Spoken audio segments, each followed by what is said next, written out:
d'étudier avec vous la Haftara que nous allons lire le jour de Rosh Hashanah. Ok? Alors tenez, faites s'il y en a qui n'ont pas les feuilles. Ah, c'est pas les mêmes. Si c'est les mêmes, au cas où s'il y en a qui n'ont pas. Allez, c'est bon. Ok? Hein? Bien sûr. Ok? Non, c'est bon. Si tout le monde a, c'est très bien. Ok. Alors. Bien sûr. Alors. Donc, la Haftara, elle est spéciale parce qu'a priori, elle ne nous parle pas de Rosh Hashanah. Ok? Elle ne nous parle pas de Rosh Hashanah. Et pourtant, les Chachamim, ils ont décidé de mettre cette Haftara-là à Rosh Hashanah. D'abord, parce que les commentaires nous disent que ça s'est passé aussi à Rosh Hashanah, mais surtout, vous allez voir que, alors, je ne sais pas si on peut dire que l'histoire, elle est tragique, mais bon, elle est intéressante et en plus de cela, il y a énormément de choses que les Chachamim ils ont appris de cela et bon, on va le voir en même temps, ok? Donc l'histoire elle est très connue, c'est Madame Chana. Ça va, même s'il y en a qui s'appellent ici Chana, Bezrat Hashem, mais voilà. Alors, et cette Chana là, c'est la maman de Shmuel Hanavi, la maman du prophète Shmuel. Et le prophète Shmuel lui-même, il était considéré comme un des prophètes les plus aimés de tout le Ham Israël. Ok? C'est pour ça qu'on appelait. Il était aimé. Il allait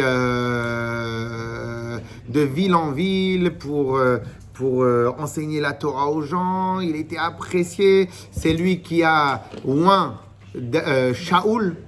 Shaoul, le roi Shaoul, le premier roi du Ham Israël, c'est lui qui l'a oint, et après c'est lui qui a aussi oint et qui a désigné David Ameller. Donc c'est vraiment un des personnages les plus particuliers. Et en vérité, la particularité du personnage, elle est liée avec peut-être, voire sûrement, la particularité de sa maman et la particularité de sa naissance, la manière dont il était né, et on va voir aussi, et pourquoi on a voulu qu'il naisse. Quand je dis je parle de la maman. Ok, et etc. Donc on va regarder un peu tout maintenant dans le texte. On va faire un peu le texte, on va faire la chose, et en même temps on va un peu tout expliquer. Ok, alors Vaï Ish Echad. Donc je vous ai fait un texte pris d'internet, mais parce que après sinon ça aurait été trop. Alors on y va. Depuis le début. Voilà tout ce qu'il y a dans le texte ici, c'est ce qu'on va lire à Rosh Hashanah. Donc on va le lire, on va un peu le traduire. Donc, voyez, Ish Echad, j'ai juste un bug ce matin. Je me suis posé la question, je lui ai dit, on va parler de Chana. On va beaucoup mettre l'accent sur Chana, mais au final, même le mari, il a un mérite d'avoir un fils comme Shmuel.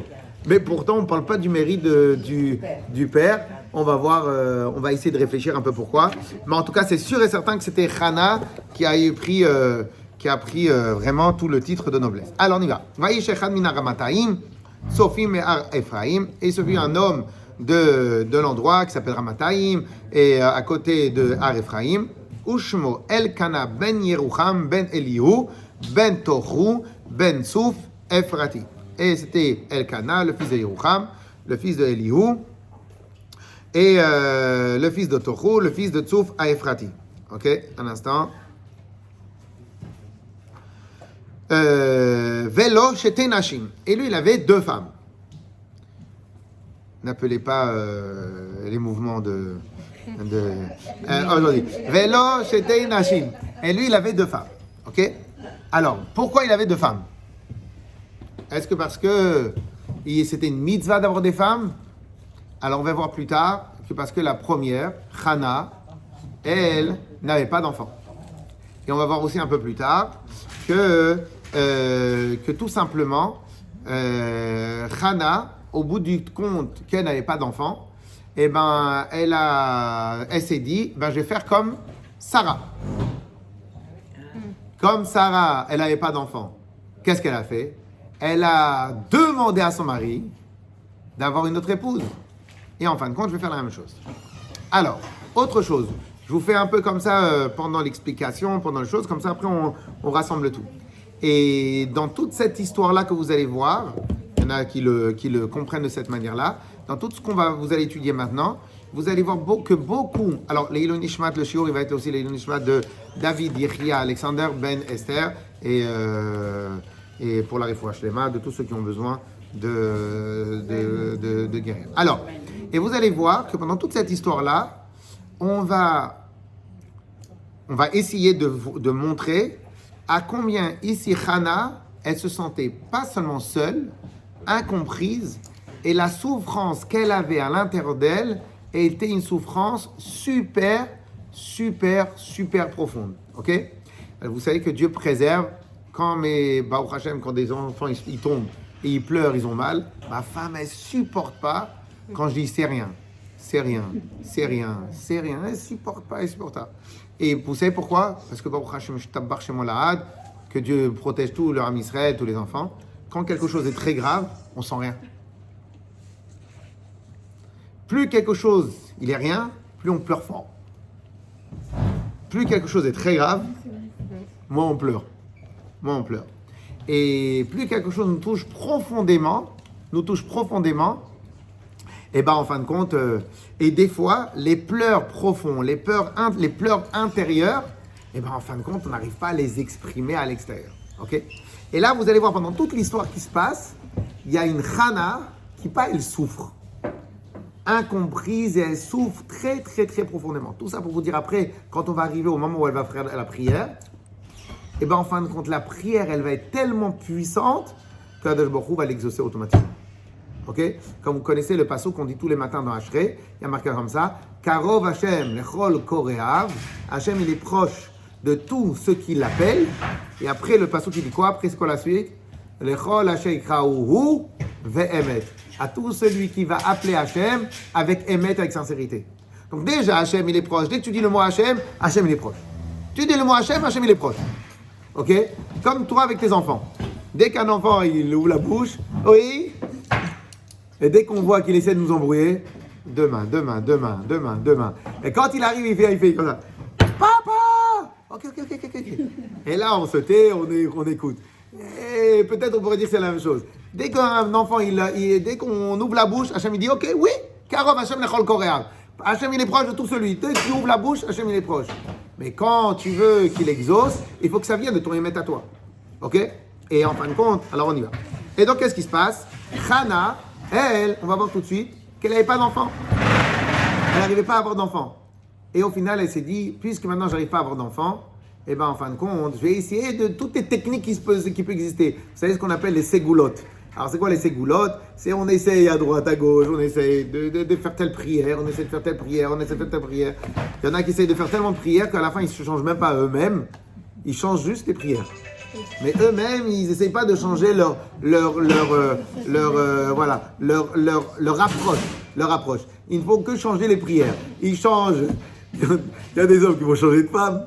Il y en a qui vont changer de voiture, il y en a qui vont changer de travail, ils vont changer de tout ce qui est extérieur à eux-mêmes. Mais eux-mêmes, ils ne vont pas se changer. Ok?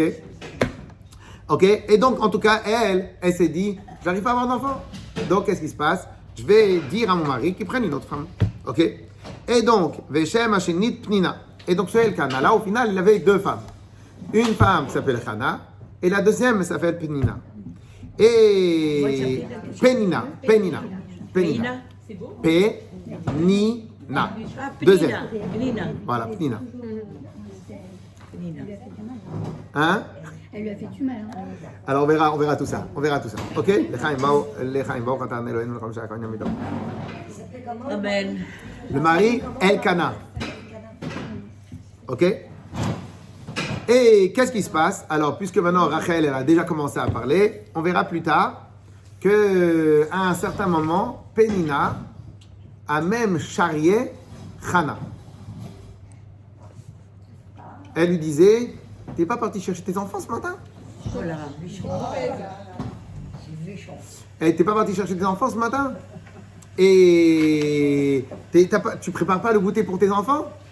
Et nanana. Et l'autre, qu'est-ce qu'elle peut faire? Qu'est-ce qu'on peut répondre à ça? Rien. Elle répond pas. Alors tu réponds pas. Par contre, comme ça je vois un peu madame. 2 secondes, je suis désolé. J'aime bien voir les yeux comme ça, ouais. Je suis désolé, mais alors si vous voulez. Alors, parce qu'en réalité, on a pris des tables qui ne sont pas assez larges. Fadel, les tables, faut mieux travailler les tables la prochaine. Alors, donc qu'est-ce qui se passe? Et donc, qu'est-ce que tu réponds à ça? C'est de là où on vient, si on répond, on ne va pas répondre. On ne peut pas répondre. Ok, mais il se passe quoi dans le cœur? C'est violent, c'est donc de cette souffrance que vous... Regardez le mot qu'elle vient de dire, c'est violent. J'ai rien dit, j'ai dit, hey, tes enfants. Ah, j'oublie que tu n'avais pas d'enfants. Et tu rajoutes une couche. Oui ou non? C'est un poignard, c'est une déchirure, long, large, nanana.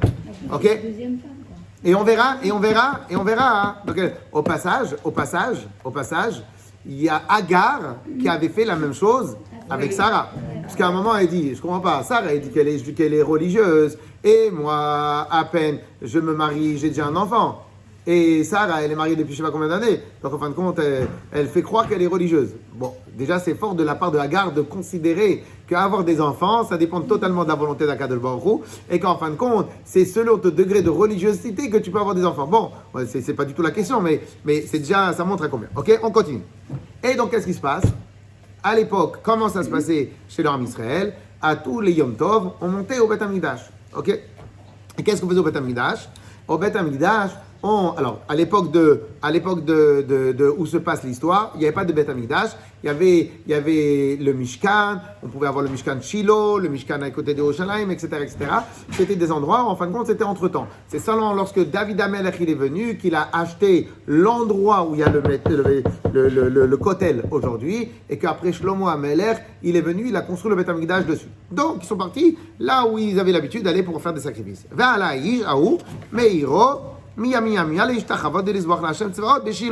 Et donc, il est parti, Elkana, avec sa famille, avec tout le monde, pour aller faire les sacrifices. Et là-bas, il y avait Eli HaKohen, qui était le prêtre de l'époque. Il y avait les deux enfants de Eli qui s'appellent Chofni et Pinchas. Et là-bas, ils amenaient les sacrifices. Et là-bas, ça se passait, tout, etc. Bon. Et là, qu'est-ce qui se passe? On a, donc là, le passouk, l'histoire, elle se passe, on dirait rapide, mais en fin de compte, c'est pendant plusieurs années que Hannah, elle est déchirée avec le fait qu'elle n'a pas d'enfant, et que l'autre en face, elle la chauffe. Alors, on ne dit pas si elle la chauffait tout le temps ou elle chauffait par période, mais en tout cas, esquintée. Bon, l'autre, elle avait des enfants. L'autre, elle avait des enfants. Elle avait 10 enfants, ok? 10 enfants. Et donc, qu'est-ce qui se passe? Il y a un moment où, comme on va voir tout de suite, il y a un moment où la sauce, elle monte tellement dans la tête qu'à la fin, on n'accepte plus la situation. On y va. Et ça arrive un jour, ils sont arrivés au Beth Amikdash, au Mishkan de l'époque.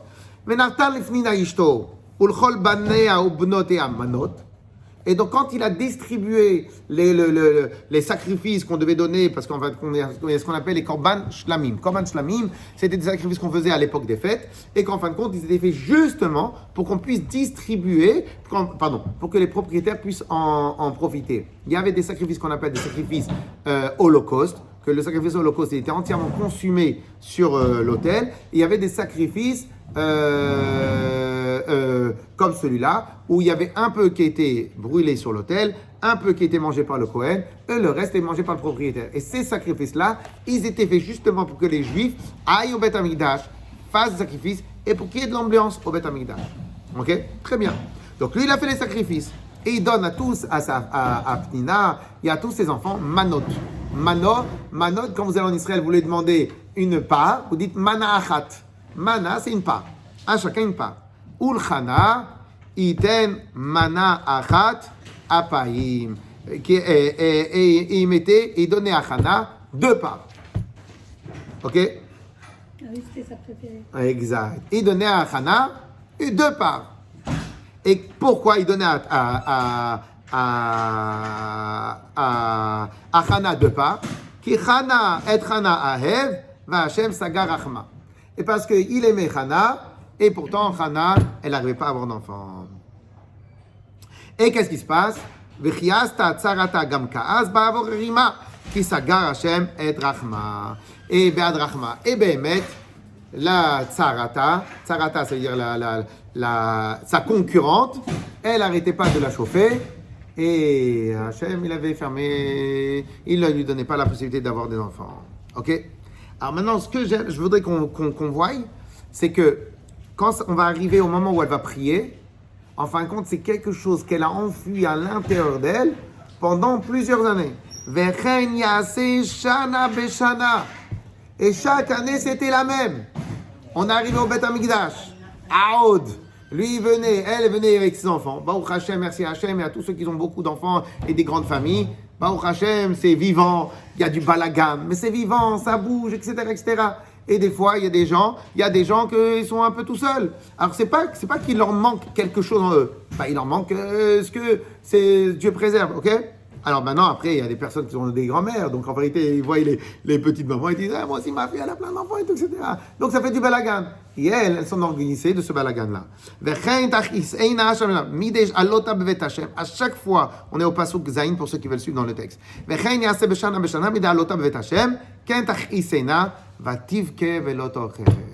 Et comme ça, chaque année, elle a chauffé. Après, on va quand même se poser la question. Comment Elkana, il ne voyait pas que l'autre il est chauffé? Ça aussi, c'est une question. Et Bechlal, comment on peut être aussi méchant que ça? Donc, on verra aussi que ce n'était pas aussi simple que ça, mais ce n'est pas grave. Kent achisena, vativ ke velo tochel, elle pleurait et à la fin, elle ne mangeait plus. Il se réjouissait, elle se mettait comme ça de côté. Lui, elle se réjouissait, elle se mettait de côté. Ok? Vayomer la Elkana. Alors là, on va arriver à une phrase que les femmes, elles adorent dire à leur mari. Vayomer la Elkana Isha.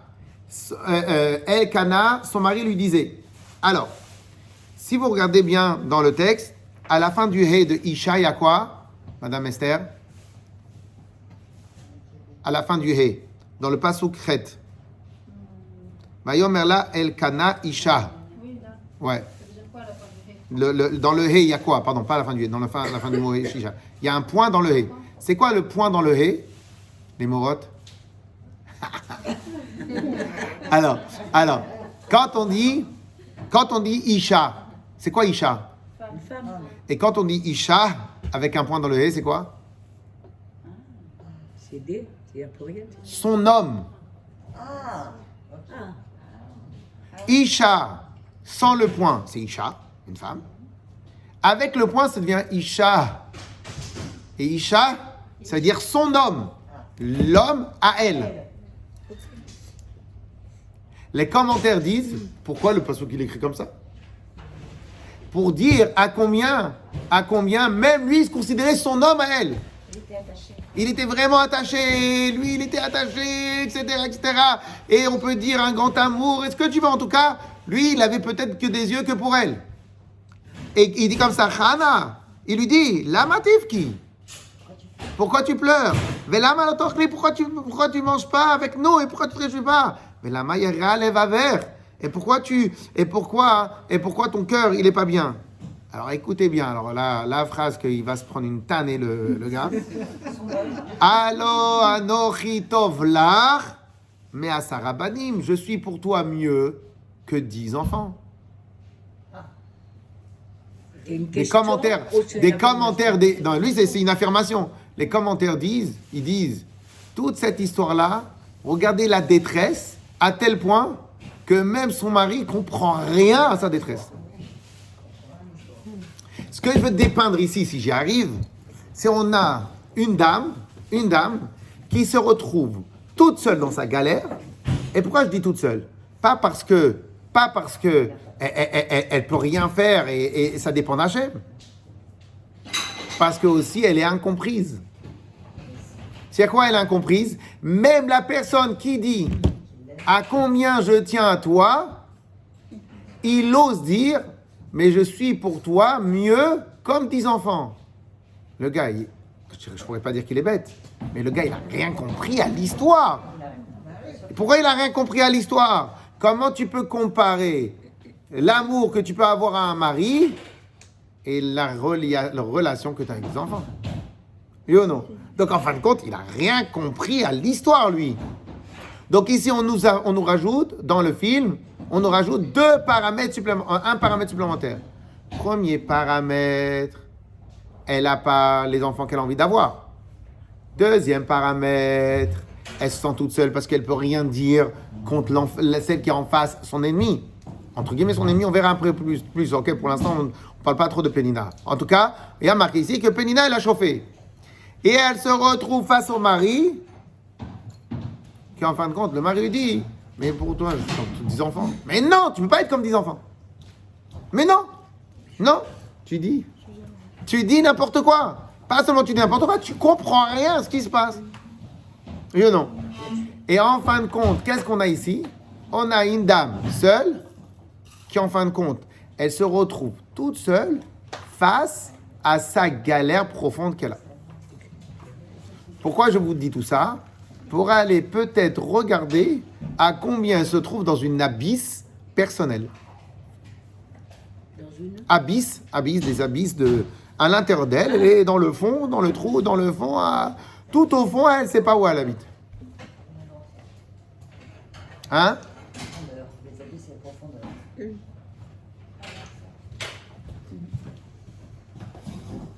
Alors, pourquoi je dis tout ça? On va voir tout de suite dans quelques instants. Parce que... Ah, ça fait plaisir. Alors, pourquoi je dis tout ça? Parce qu'en vérité, avant de continuer, regardez bien autour de nous, de vous-même autour de nous. La nature humaine nous fait quasiment toujours accepter même l'inacceptable. Regardez bien.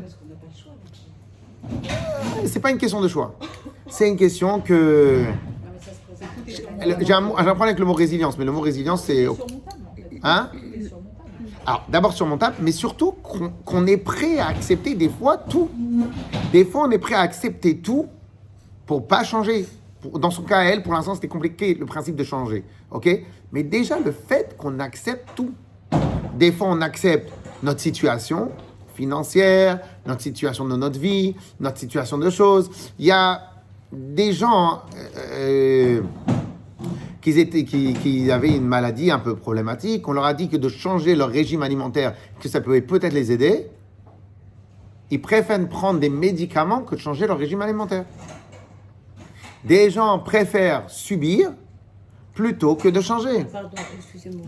Subir, c'est une chose. Accepter, il me semble qu'il y a une différence. C'est vrai. Non. Subir, je ne bouge pas. Accepter. Après, il faut. Après, c'est l'être humain, c'est comment il formule son choix. Il va essayer de. Ou alors, il est résilient, ou il n'est plus. J'ai un problème avec le mot résilient. J'ai toujours pas compris c'est quoi dire résilient. C'est une résistance. Hein? C'est accepter. C'est ça la résilience? Non, Mais non, c'est tout le contraire, non? psychologique, c'est une acceptation. C'est dépasser les autres. Ah ok, non, c'est le contraire. Moi aussi, je crois que résilience, c'est se résilier. Non, résilience, c'est plus fort que ça. Ok, donc ok. Mais en tout cas, regardez dans le désert. Regardez dans le désert. Non, je crois que c'est ça, parce que c'est tout le contraire de ce qu'on croit. Alors regardez dans le désert. Regardez bien ce que les Bnei Israël, ils ont dit dans le désert. Ils ont dit, oh là là, lou matnu be'eretz Mitzrayim, lou matnu. Capacité à surmonter les chocs traumatiques. Voilà. Ok. Et regardez qu'est-ce qu'il nous dit. Valeur caractérisant au choc. La résistance au choc. Alors, regardez qu'est-ce qu'il nous dit. Il nous dit comme ça. Quand les Bnei Israël avaient un problème dans le désert, ils ont dit, oh là là, on aurait dû mourir dans le désert. Oh, venez, on retourne dans le désert. Là-bas, on mangeait gratuit. Mais pourquoi on mangeait gratuit? T'es un esclave, c'est normal que tu manges gratuit. Ta vie, elle est gratuite. Donc ton manger, il est gratuit. Et parce qu'ils ont eu un petit problème, un petit bug dans le désert, ils ont préféré se faire massacrer. On peut même pas imaginer à combien on est capable d'accepter l'inacceptable. Juste parce qu'on ne veut pas changer nous-mêmes. Jusqu'au moment où on dit stop. Et le moment où tu dis stop, il est possible que ta vie, elle prend un vrai tournant. Ok? Ah, maintenant, il y en a qui disent qu'en vérité, Pnina, c'était une tzadékette. Pour prier. Il y en a qui disent que Pnina, c'était une tzadékette. Pourquoi? Parce qu'en vérité, ou bien elle savait, ou bien elle ne savait pas. Ou bien peut-être qu'elle imaginait que si on demande à Hachem quoi qu'il arrive, Hachem il va faire. Mais en fin de compte, elle a accepté son sort, Hana. Elle a accepté son sort. C'est-à-dire, elle priait. Sur moi, Hachem, je veux un enfant. Mais elle le priait pas d'une manière absolue et avec émet. Et le problème, il est, tant qu'on t'a pas déchiré ton cœur, et ben en fin de compte, accepte. Une des phrases qu'on dit tous les soirs avant d'aller dormir, c'est Lev nishbar venitke, Elokim lotivze. Un cœur brisé, Dieu y repousse jamais. Alors, c'est la différence entre la résignation et la résilience. Voilà, j'ai vu, là, exactement. Voilà. J'ai vu C'est la là. résignation, accepter son. Exactement, c'est pour ça que je parlais de résilience. Voilà. Non, je confondais avec résilience. Hein? On dit qu'on l'accepte. Et en fait, c'est un niveau de Elina aussi, l'acceptation. Parce qu'elle a accepté ce choix-là que Hachem il a Et elle a donné oui. d'enfant. Donc en fait, c'est de la Elina, non? Ah, pourquoi elle était triste? Si elle a accepté, pourquoi elle est triste? Mais elle a accepté que Hachem il dirige. Alors pourquoi elle est triste? Elle était triste de la situation, mais elle a accepté qu'Hachem... Mais non. Mais si tu acceptes, t'es pas triste?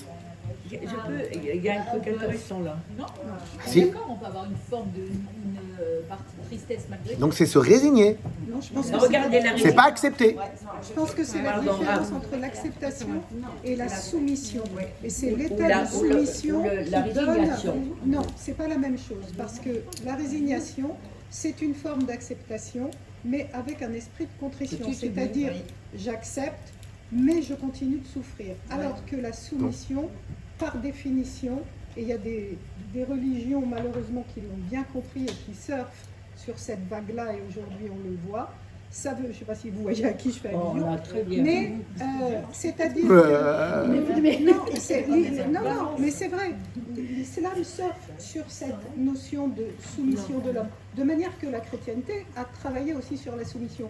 Quand les gens sont enfermés dans des monastères, ils sont en totale soumission, ils sont complètement délestés du matériel.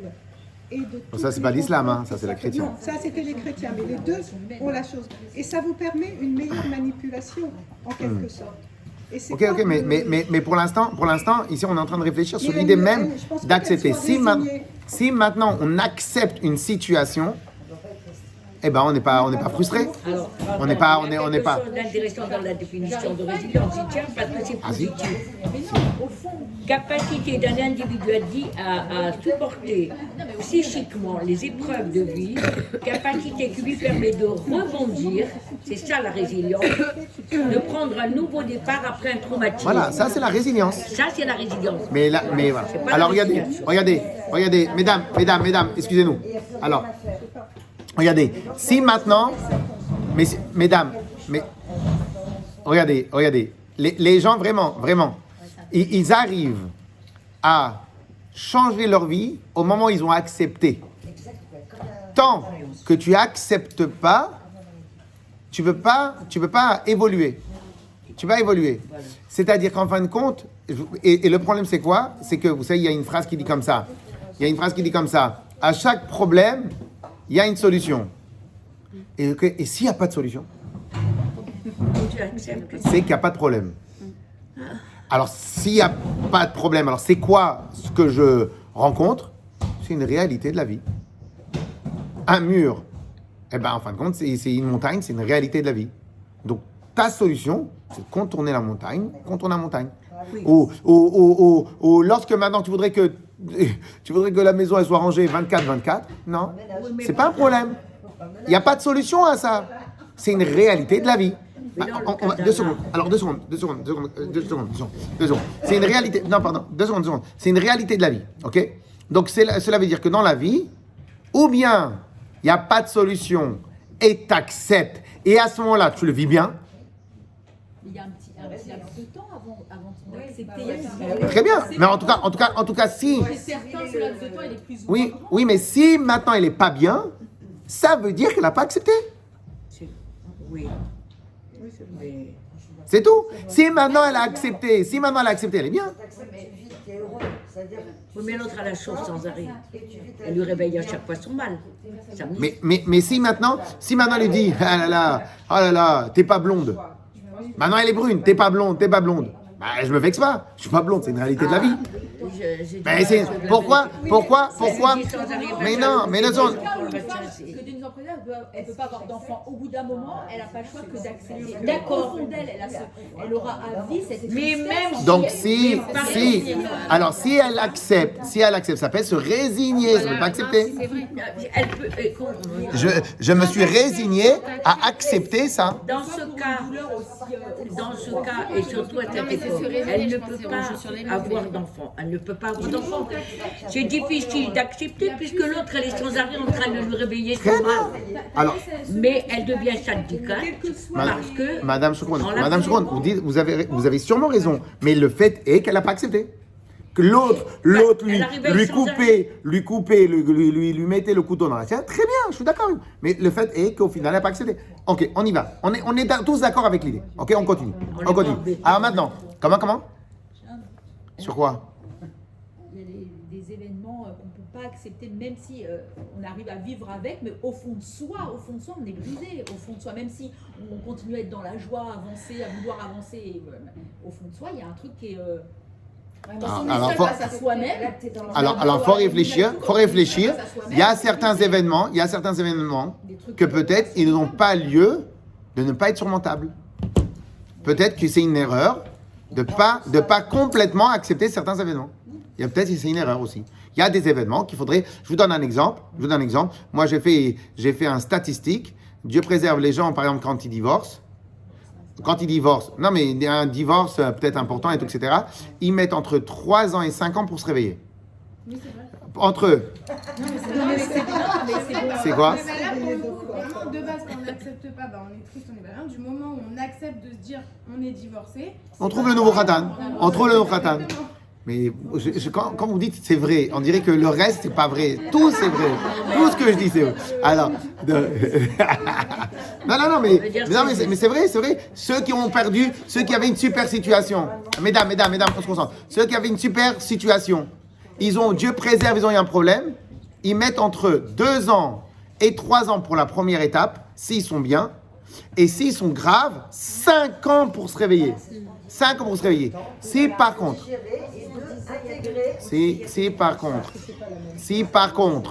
ils sont d'une rfif attitude de folie, ok, s'ils sont d'une rfif attitude de folie, et ben en fin de compte, ils mettent 5 minutes pour se réveiller. Pourquoi? Parce que tellement ils ont une capacité d'acceptation de, ok, maintenant c'est une réalité de la vie. Ça, on me l'a enlevé. Dieu préserve. C'est une réalité de la vie. Ok, alors maintenant comment j'avance? Ok? Donc en fin de compte, dès lors que quelqu'un accepte, l'acceptation lui donne la possibilité de rebondir et de simcha. Donc si maintenant elle n'est pas simcha, c'est-à-dire qu'elle n'a pas accepté. On est d'accord? Elle n'a pas accepté. Alors si elle n'a pas accepté, qu'est-ce qu'elle fait pendant toutes ces années? Eh bien pendant toutes ces années, elle s'est résignée à accepter, mais elle n'a pas accepté. Elle s'est résignée. Elle a enfui le mal. Mais le mal, tu ne peux pas l'enfuir. Elle a enfui une situation qu'elle ne veut pas vivre avec cette situation. Et donc, en fin de compte, quoi qu'il arrive, elle n'est pas bien. Donc, quoi qu'il arrive, elle n'est pas bien. Sauf qu'elle a accepté d'être malheureuse. Elle n'a pas accepté la situation, elle a accepté d'être malheureuse. Ça n'a rien à voir. C'est 2 points totalement différents. Accepter d'être malheureux et accepter la réalité de la vie. Accepter d'être malheureux, ça me donne la possibilité, ça me maintient dans le malheur. Accepter que c'est une réalité de la vie, ok, maintenant je fais comment avec? Dans le cas de Hannah, elle acceptait pas la situation. Ok, très bien. On ne dit pas qu'elle devait s'accepter, c'est pas ça qu'on est en train de dire. Je suis juste en train de dire que pendant toutes ces années, elle avait mal à l'intérieur, mais en final, elle n'a pas agi. Elle n'a pas agi, elle n'a pas réagi, elle n'a pas trouvé en elle les moyens d'agir. En tout cas, après plusieurs années qu'on lui a coupé le cœur, on lui a implanté dans le cœur, etc. Là, maintenant, on arrive à ce que vous allez voir. Et là, Igiu Ma'imad Nafesh, là, elle ne pouvait plus supporter. Je répète la phrase que j'ai dit tout à l'heure. Karov Hashem Lechol Korav. Hashem, il est proche de tout celui qui l'appelle. Mais même nous, avec nos enfants, on voit comment ça se passe. Il pleure, on l'embrouille. Ah tiens, nanana, on l'embrouille. Il y a un jour, le petit, il se lève et il est inembrouillable. Non! Non! Et vous savez, ces moments-là, on essaye tout, inembrouillable. Et là, on appelle le mari, on le fait. C'est bon. C'est bon, tu dis oui. C'est tout, tu dis oui. Tu ne te poses pas de questions, tu dis oui, on ne peut plus. Ok? Alors, plus les enfants ils sont vifs, plus ils savent organiser le oui. Ok? Alors, qu'est-ce qui se passe? Donc, on voit bien qu'il y a une différence entre demander quelque chose et demander avec émet.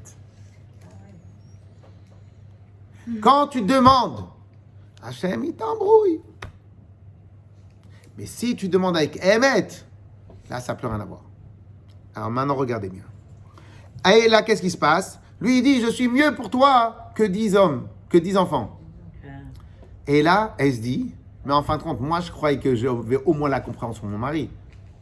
Donc, en fin de compte, même dans la tête de mon mari, il se pose même pas de questions. Peut-être qu'il prie même pas, en fin de compte. Donc, en fin de compte, je suis tout seul de chez toute seule. Vatakom Chana. Elle s'est levée Chana. Vous voulez pas lire dans le texte? Non, heureusement que j'ai pas imprimé plus grand. Alors, Vatakom Chana, Acharei, Achela, Beshilo. Elle s'est levée après avoir mangé. Vacheshato. Après le manger, après que tout le monde ait mangé. Veili Kohen, Yeshev al Kise. Et lui, il était là-bas assis en train d'étudier, etc. Amezot Echal Hashem.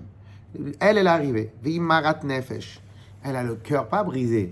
Elle n'a pas en petits morceaux. Il est Vatit palel el Hashem ou vachot tivke. Combien on va estimer 10 ans. L'autre, elle avait 10 enfants, minimum 10 ans. On est d'accord? C'est 19. Bien plus. Bon, ici il dit à Sarabani. Alors il dit, on avait 10 ans. Donc c'est minimum 10 ans que l'autre, elle vient, elle lui fait une entaille. Tous les jours, tous les 2 jours, tous les trucs.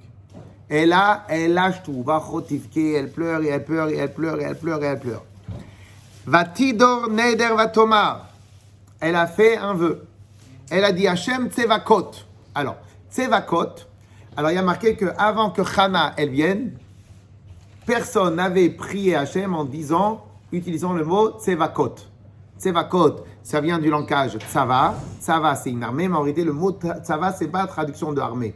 Le mot tsava, les gens ils se trompent, ils croient que tsava, c'est armée. Tsava, c'est des unités, des groupements, des grands groupements. Donc, Hachem, le Dieu des grands groupements du Ham Israël. Ok? Donc, Hachem Tsevakot. Alors, et il dit comme ça, donc elle pleure de toutes ses forces. Et il dit, Imrao tire baoni amatecha, si ne serait-ce que tu peux voir la pauvreté de ta servante, venatata la matecha zera anashim, et tu vas donner à ta servante des enfants. Et qu'est-ce que je vais en faire de cet enfant? Voilà, c'est terminé le cours, voilà, regardez là-bas de ce côté, pénis, alors,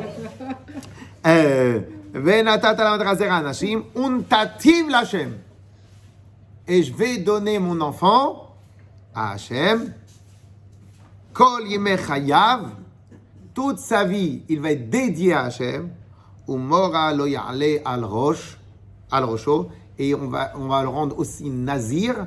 Nazir, c'est Nizira, c'est-à-dire que même, il ne se coupera jamais les cheveux. Il sera les Havdil, comme on pourrait dire moine, mais voilà, comme Shimshon, Nazir, il sera, on ne lui coupera jamais les cheveux. Alors, au passage, je laisse une petite question en suspens.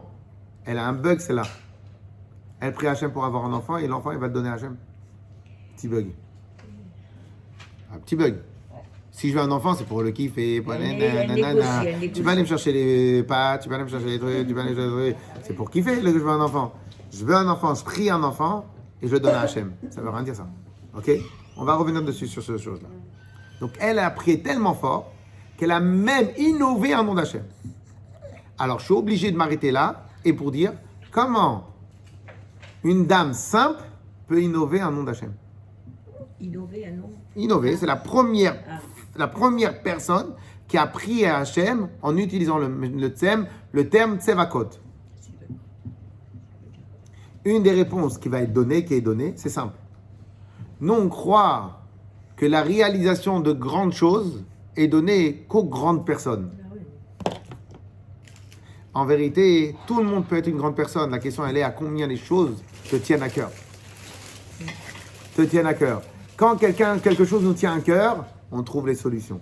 Quand quelque chose nous tient à cœur, on sait quoi dire, on sait quoi faire. On connaît toutes les solutions à nos enfants et tout ça, des solutions que nous-mêmes, on n'utilise pas. Pourquoi? Parce que quand mon enfant il a un problème, je trouve la solution. Quand moi j'ai un problème, j'attends que quelqu'un me trouve la solution. Ça ne veut rien dire. Donc quand quelque chose nous tient à cœur, on surpasse largement nos capacités. Tellement la chose elle lui tenait à cœur, qu'en fin de compte, ok? On va attendre qu'elle termine le biberon, sinon après on va pas pouvoir faire. Non, je regarde. Non, regardez là, toutes les dames, vous regardez. Alors, Ve'aya, Kir Beita, Leitpalel Ifne Hashem. Tellement maintenant elle prie Hashem. Ve'eli, qu'est-ce qui se passe? Alors écoutez bien. Ve'eli, Shomer et Pia. Eli regarde sa bouche. Et elle fait comme ça.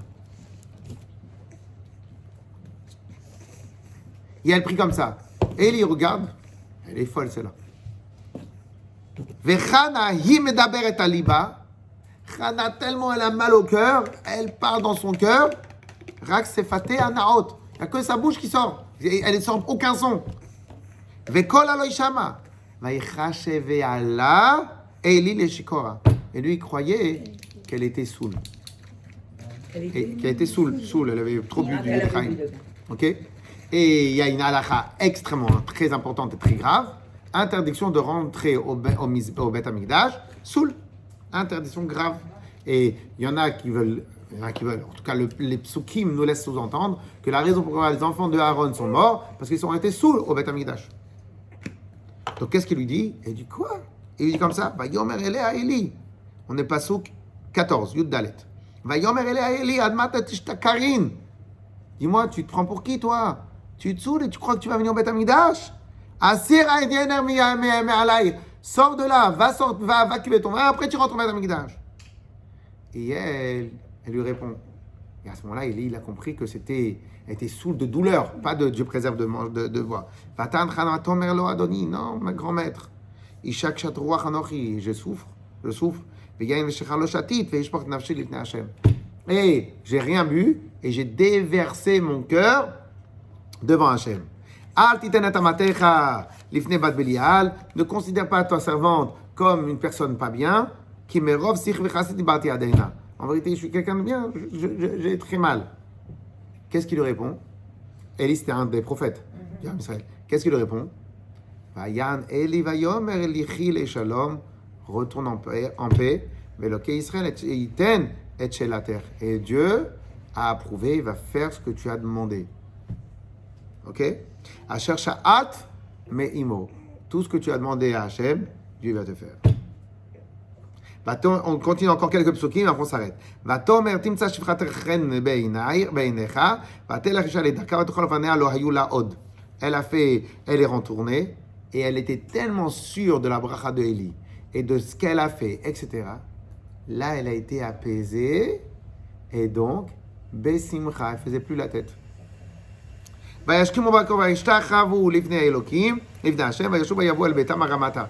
Ils sont levés le matin, ils sont retournés un dernier au revoir au Mizbeach, au Beth Amikdash, vayeda Elkana et Chana ishto v'ezkera Hashem, et ils sont rentrés à la maison, et Hashem se souvenait de elle, vayil et tkufot hayamim, vatahar Chana vatelet ben, vatikra et Shmuel, qui met Hashem shalati. Et au bout de quelques temps, elle a eu un bébé, ils l'ont appelé Shmuel.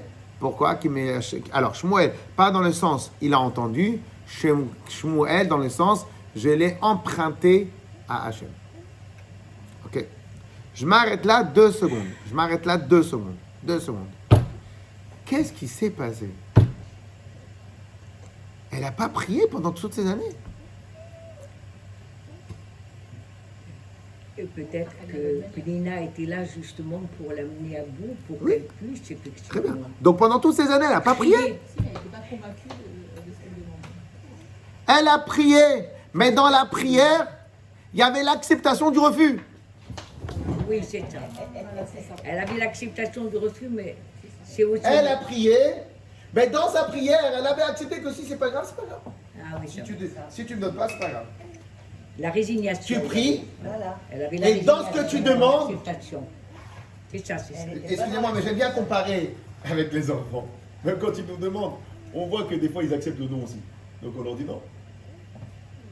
Dans ce que tu demandes, t'es pas convaincu. Tu me demandes et en même temps ça te dérange pas si t'as pas. Alors pourquoi tu me demandes? Ah, tu voulais gratis. Tu voulais me demander. Sans rien en retour. Non, tu voulais me demander.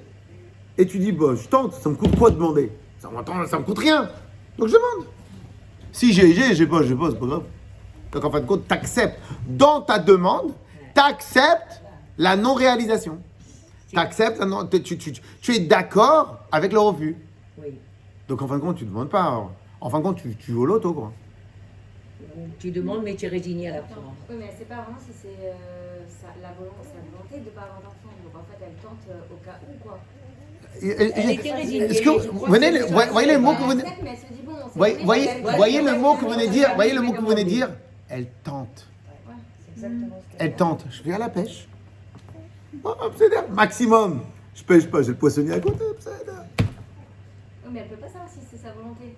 Ah, Si c'est la volonté Il n'y a pas de problème. Mais pourquoi dans la dernière fois non plus, elle ne savait pas?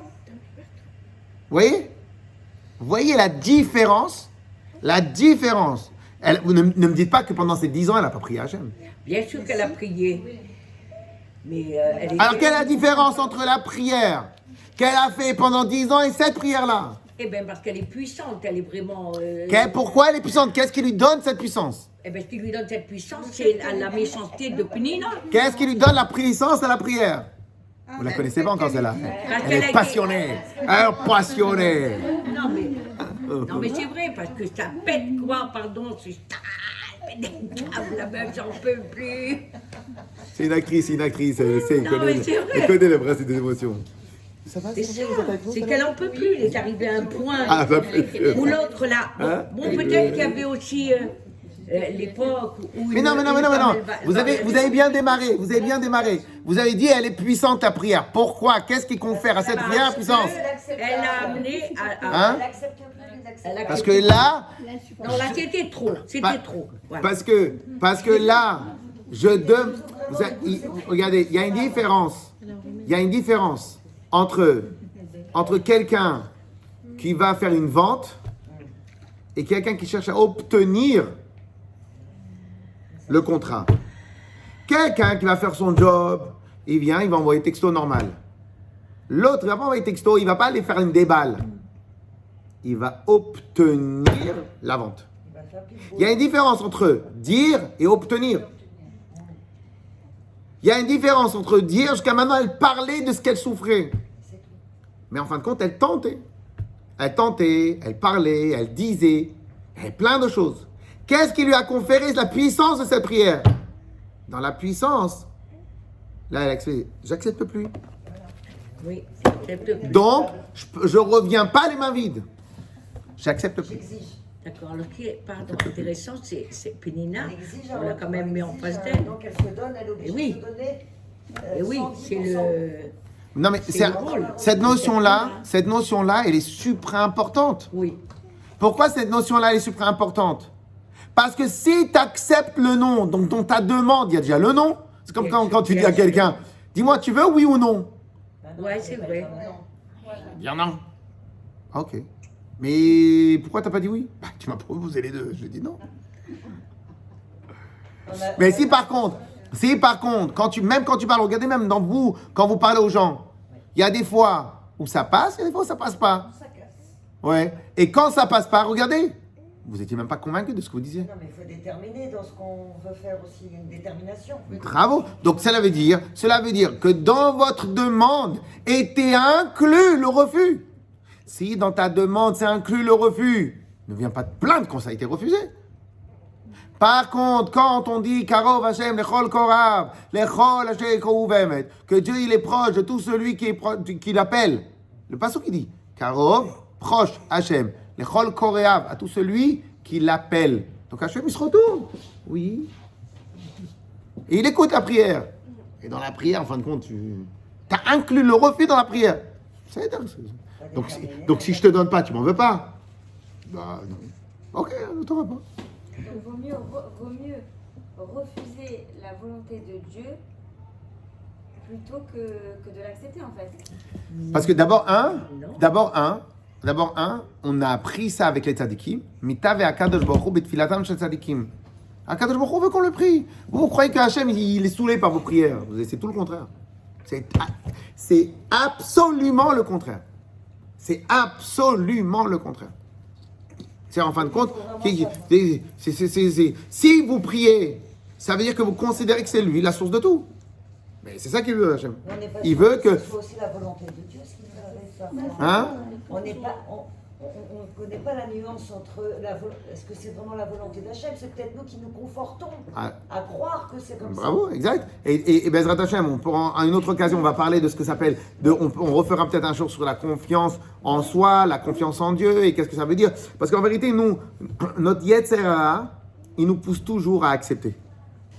Pourquoi? Parce qu'en fin de compte, ça ne nous coûte rien d'accepter. Ça ne nous coûte rien d'accepter. Par contre, quand tu exiges, eh ben, tu sais que Hachem aussi il va exiger.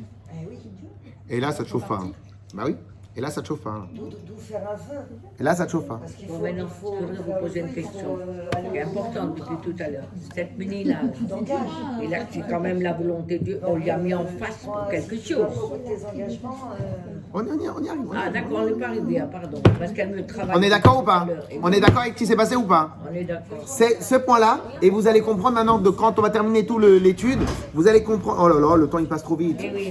Vous allez voir quand on va faire toute l'étude, on va comprendre maintenant pourquoi cette Haftara-là, on la met à Rosh Hashanah. Parce que Rosh Hashanah, c'est le moment où, en fin de compte, tu demandes à Hachem. Donc, en fin de compte, qu'est-ce que tu demandes? Ok? Pardon. Alors, maintenant, qu'est-ce qui se passe? Je fais un peu plus rapide. Qu'est-ce qui se passe? C'est encore une fois, l'année d'après, elle arrive. C'est le moment où on doit retourner au Beth Amikdash. Elle a dit, Chana lo alta. Chana, elle a dit, j'y vais pas. Elle a dit à son mari, j'attends que le petit, il ait 3 ans. Parce qu'en fin de compte, quoi qu'il arrive, je dois assumer ma promesse. Donc, je le garde jusqu'à 3 ans. Il y a 3 ans, je vais le laisser là-bas. Donc, jusqu'à 3 ans, je fais la tunisienne. Vayomer la Elkana Isha. Et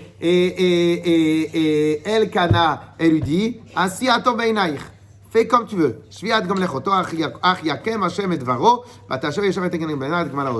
Et donc, Béhémet, je vais un peu plus vite. Et Béhémet, il va faire comme ça. Quand c'est arrivé le 3e année, il a amené 3 sacrifices. Il a amené des sacrifices. Ils ont fait les sacrifices pour remercier Akadosh Baruch Hu d'avoir donné un enfant. Elle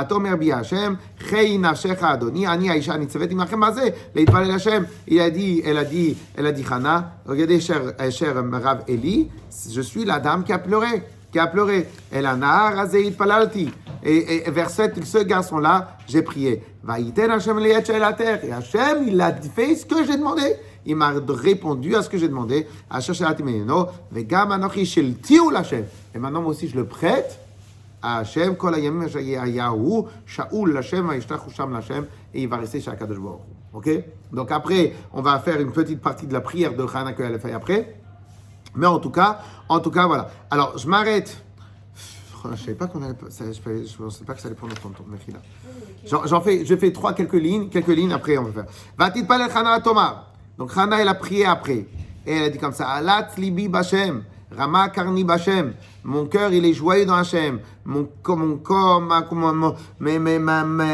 idées, mon esprit, tout s'est agrandi dans Hachem. Rachav pi aloivai, ki samarti vishuatecha. Et maintenant, je vais me surpasser mes ennemis, parce que maintenant, je suis joyeuse de ce qui m'est arrivé. En kadosh k'Hachem, ken biltecha, ven sokelo ekenu. Il n'y a pas plus grand. Atabut tabru kevoa gevoa, yetzaatak bichem, ki el deot Hachem.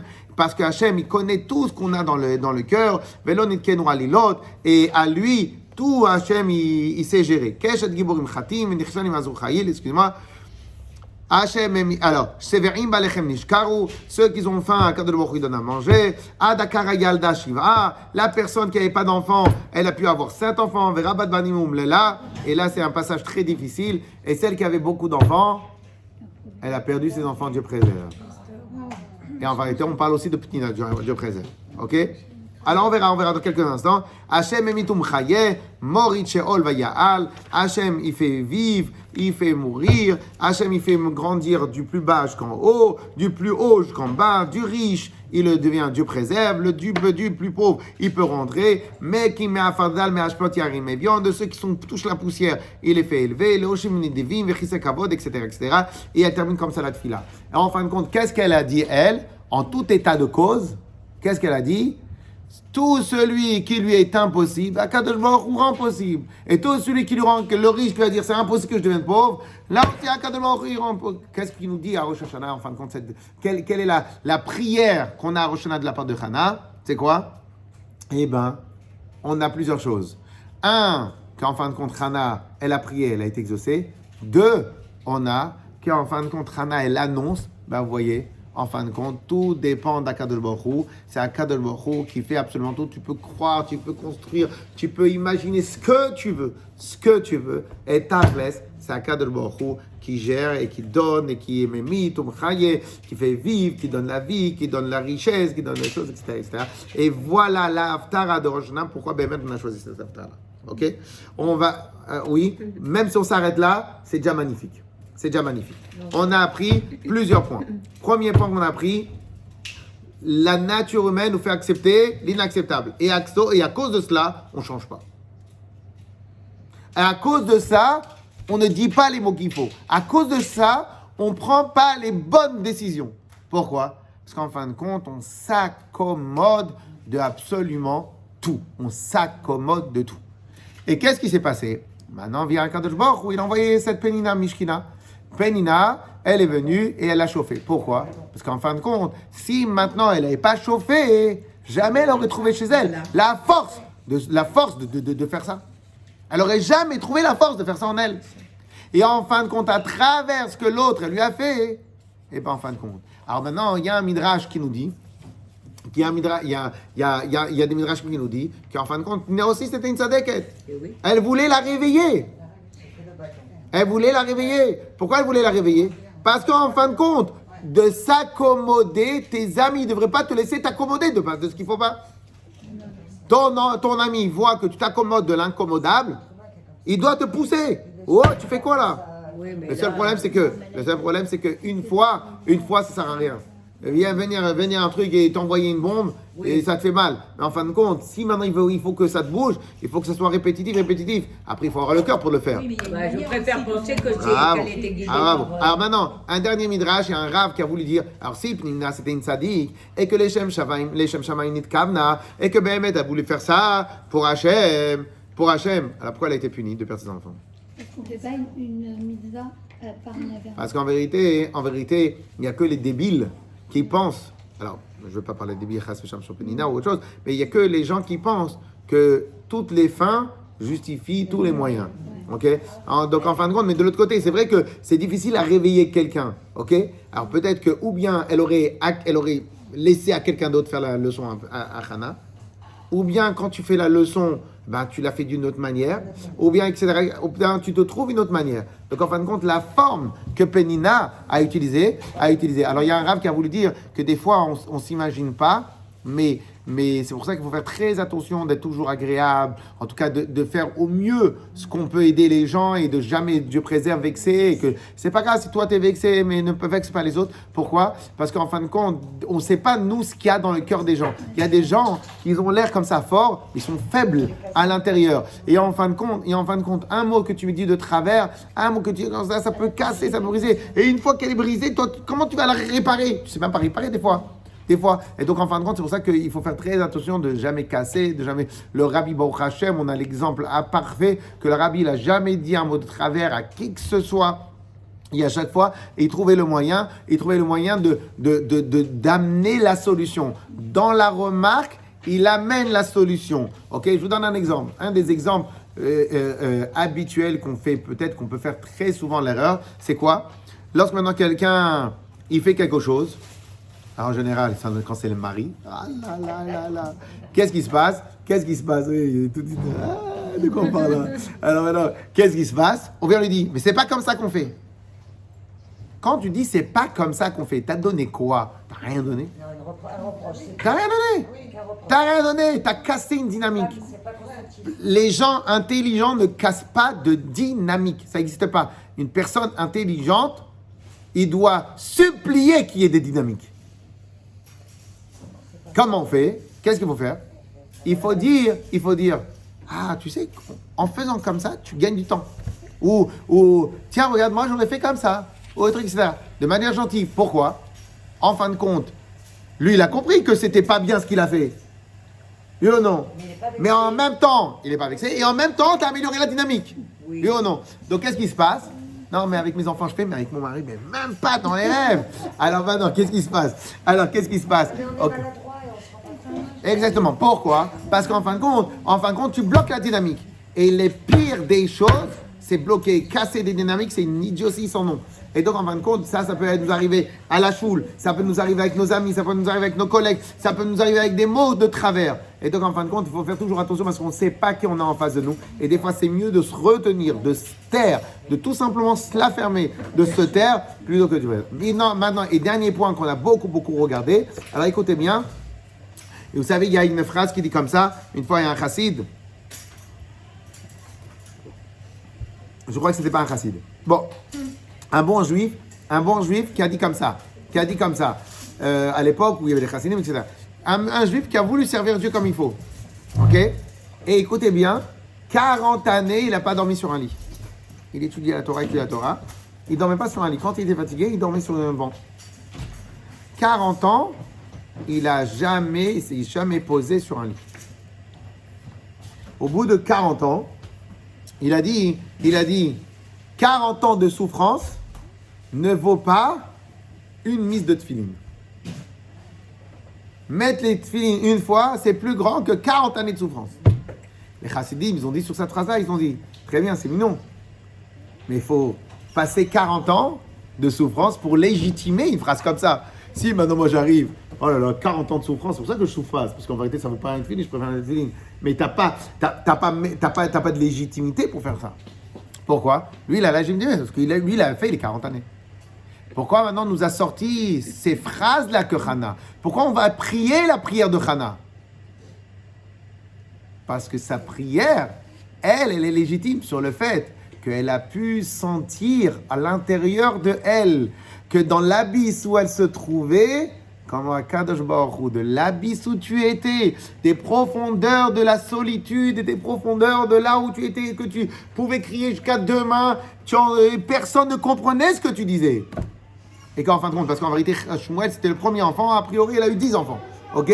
Et donc, des profondeurs de ce que tu étais, à Kadosh Baruch Hu, il est parti te chercher. Si moi je le dis, je n'ai pas de légitimité, parce que ça ne m'est pas arrivé. Donc cette Haftara-là, elle a une très grande importance le jour de Rosh Hashanah. Parce qu'en vérité, le jour de Rosh Hashanah, c'est là où Akadosh Baruch Hu, il nous juge. Il nous juge, il regarde, il nous scanne. C'est là où, en fin de compte, les prières doivent être encore beaucoup plus grandes, beaucoup plus importantes. C'est là aussi, nous aussi, on doit réfléchir avant d'arriver à Rosh Hashanah. On doit réfléchir, qu'est-ce qu'on attend de la nouvelle année? Est-ce que vous avez votre plan de la nouvelle année? Qu'est-ce que vous attendez de cette nouvelle année? Si vous avez, j'ai dit, il y a une phrase, il y a une semaine, je répétais une phrase qu'on avait un peu travaillé. Il y a une phrase que je trouve très très sympathique qui dit comme ça. Il n'y a pas de bon vent pour celui qui n'a pas de cap. Il n'y a pas de bon vent pour celui qui n'a pas de cap. En fin de compte, qu'est-ce qui se passe? Des fois... Il faut arrêter avec les enfants. Hein. Heureusement que vous venez au cours, hein, parce que Superman et tout ça. Là. Je me suis dit, on prépare sa tenue. Ouais, bon, ok. Alors, Alors, c'est pour ça que je l'ai répété 2 fois. Alors, alors, il n'y a pas de bon vent pour celui qui n'a pas de cap. J'explique. Avoir un cap, avoir un bon vent, c'est quoi? Un vent qui m'amène plus facilement vers là où je veux aller. Mais si tu ne sais pas où tu veux aller, donc le vent, il est rien. Parce que si le vent, il tourne à droite, donc c'est un bon vent. Mais si toi, tu ne sais pas si tu veux aller à droite ou à gauche, donc il ne sert à rien le vent. Et donc, si tu n'as pas de cap, Si tu n'as pas de cap, si tu n'as pas de cap, si tu n'as pas de direction, si tu n'as pas d'objectif, ils peuvent arriver les meilleurs vents de la terre. Tu vas pas les sentir, c'est des bons vents. Donc en vérité, nous on croit que c'est que la nouvelle année, c'est que tu vas. Oui, c'est mignon, tu vas. Mais si tu sais pas ce que tu veux faire de la 1783, bah, en fin de compte, il n'y a pas de cap. Eh bien, il n'y a pas de cap. Donc s'il n'y a pas de cap, il n'y a pas de bon vent. Ça ne sera pas des bons vents. Donc en fin de compte, ça aussi, c'est une chose. Mais si maintenant tu as un cap, donc ta prière à toi, elle va avoir une autre valeur. Pourquoi elle aura une autre valeur? Parce qu'il y a quelque chose que tu veux obtenir. Donc comme il y a quelque chose que tu veux obtenir, donc ta prière, elle aura plus de profondeur. Mais elle, Hana, à la différence des autres fois où elle est partie demander à Kadosh Baruch Hu, elle voulait rien obtenir. Elle croyait qu'elle voulait obtenir. Elle croyait qu'elle voulait obtenir. Parce qu'en fin de compte, dans sa demande, il y avait l'acceptation du non. Il y avait, c'est pas grave si tu ne me donnes pas. Donc en fin de compte, tu ne cherches pas à obtenir, tu cherches juste à parler. Tu as juste besoin d'exprimer une souffrance. Là, par contre, dans la prière qu'on a vue ici, elle n'est pas partie pour exprimer une souffrance. Elle est partie pour obtenir quelque chose. Regardez la différence. Regardez la différence d'approche. L'un, je reviens pas les mains vides. L'autre, je vais pour parler. Tu vas pour parler, parle. C'était à Rosh Hashanah. A priori, c'est à Rosh Hashanah. Mais est-ce qu'à Rosh Hashanah, on doit demander des choses ou se faire pardonner des choses qu'on a fait? On a le droit de demander à cette période-là? Bravo. On a fait rappeler un point très important. Alors maintenant, vient le rabbi, il fait un chidouche extraordinaire. Il dit, dites-moi, il y a un bug. Il y a un bug chez cette Rana-là. 10 ans qu'elle pleure, 15 ans qu'elle pleure. 15 ans qu'elle pleure. Le jour où elle va demander à Hachem, il a dit, si j'ai un enfant, je le donne. Alors pourquoi tu pleures? Ça te sert à quoi d'avoir un enfant que tu vas pas en profiter? Bonne question ou pas? Oui, mais en même temps, je comprends son cerveau exprimé. Mais c'est peut-être ça qui a rendu sa demande Parce plus que c'est légitime, ça.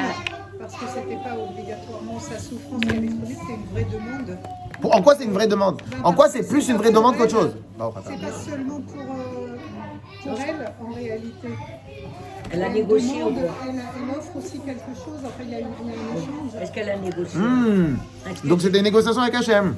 Eh oui. Tu me le donnes parce que je vais te donner. Non, c'est pas ça. Non, c'est pas ça.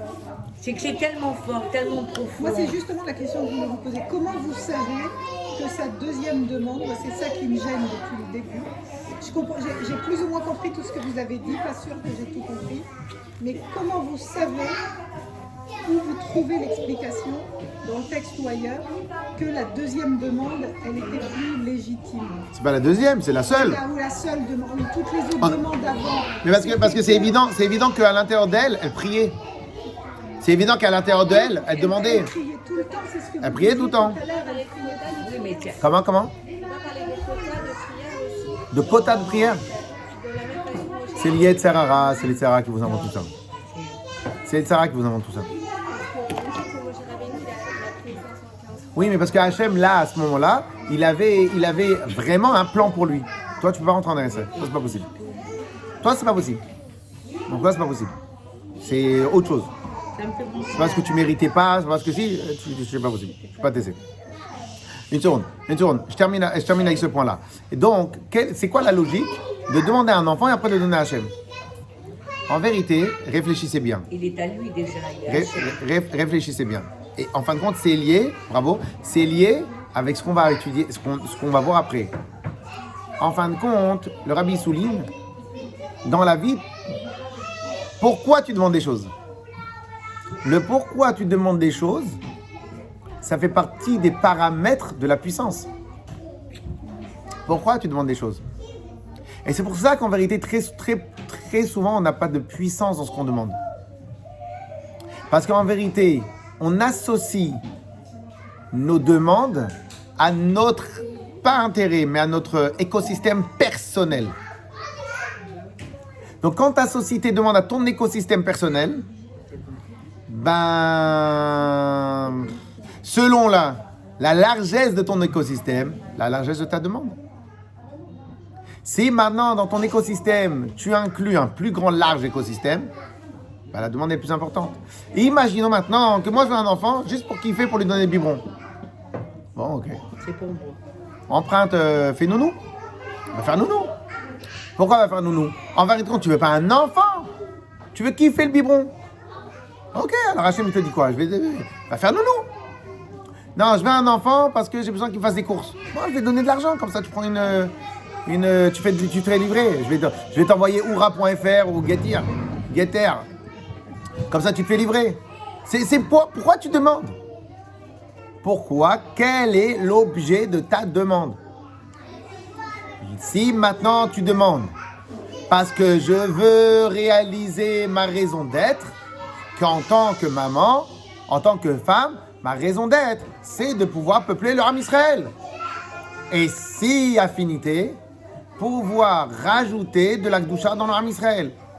Et si ça, c'est ta vraie demande avec une grande puissance, donc dans la logique même, après tu le donnes à Hachem. Parce qu'en fait, c'est la raison pour laquelle tu as demandé un enfant. Hein. C'est pas pour toi, c'est pour le Ham Israël, c'est pour Hachem. Donc dans la logique des choses, après tu l'as laissé chez Akadosh Baruch Hu.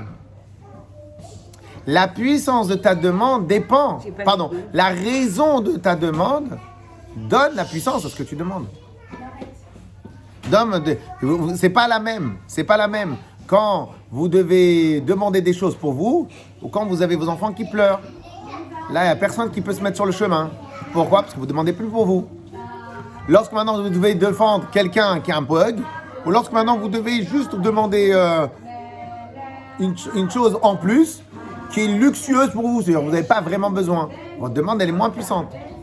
Donc plus la demande, elle est pure, plus la raison, elle est pure, plus la demande, elle est pure.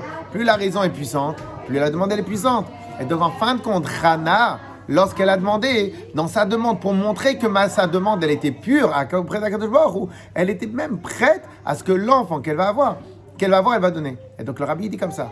En fin de compte, c'est comme ça qu'on est censé demander à Rosh Hashanah. À Rosh Hashanah, ce qu'on va demander, on va demander pour que notre service de Dieu s'en trouve renforcé. On va demander toutes les choses qu'on va demander et qu'avec les choses qu'il va nous donner, ça sera pour mieux le servir. Si tu as plus de parnassa, tu pourras donner plus de zakat, tu pourras faire attention à plus de choses, tu pourras mieux prier, tu pourras mieux arrêter, etc. Si tu as une meilleure maison, si tu as un meilleur truc, si tu as une meilleure santé, si tu as un meilleur truc, etc. Donc en fin de compte, la finalité de ce qu'on va demander, c'est aussi pour servir à Kadosh Baruch Hu. À partir de ce moment-là, bien sûr, il faut demander ce que tu veux à Rosh Hashanah. Il faut demander, il faut redemander. Et comme maintenant on a appris qu'il faut demander Kemet, arrêtons de croire que Hachem il n'écoute pas. Au contraire, Hachem il veut voir ce que tu demandes vraiment ou tu ne demandes pas. Ok? Donc, Hachem on va demander Chazek.